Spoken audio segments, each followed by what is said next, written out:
Now that I've set up my blog, you'll notice it shows up here in my list. When I'm at blogger.com, I'll see it in my list of blogs.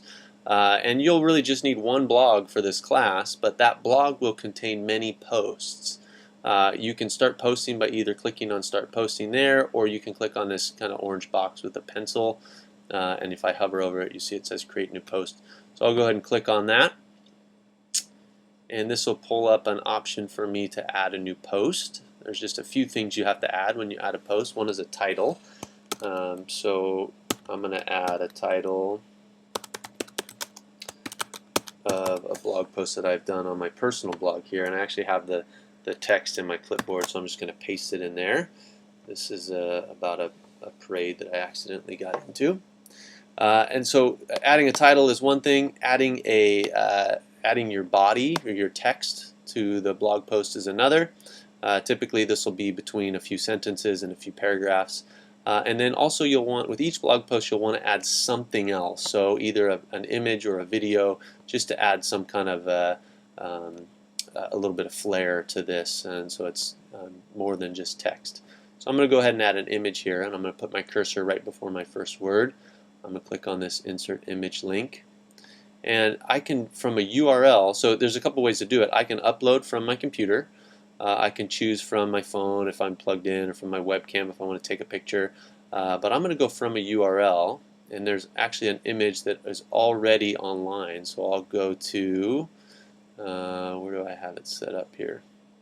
I'll actually go just to my personal website,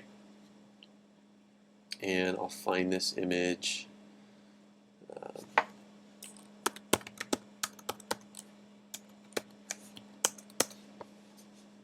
For this particular blog post.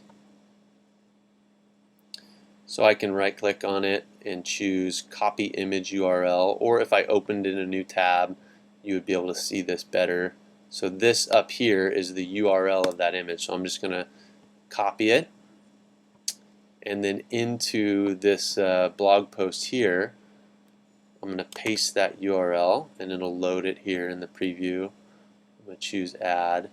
And then instead of just having it right above here in the middle, I'd like my text to wrap around it. So I'm going to click on the image and choose left. And you'll notice that my text wraps around. It's got a nice kind of clean box there. And I can go small, medium, large. I'm going to leave it on medium. I think that's a good look. Or potentially large might be a good look. I'll choose that in this case. And then I'm not sure what that error message is, but it went away. So we'll forget about it. And then I'll click publish. So now I've published here. If I wanted to share it on Google+, I could share it with a group here. I'm going to go ahead and cancel that. I don't want to share this one.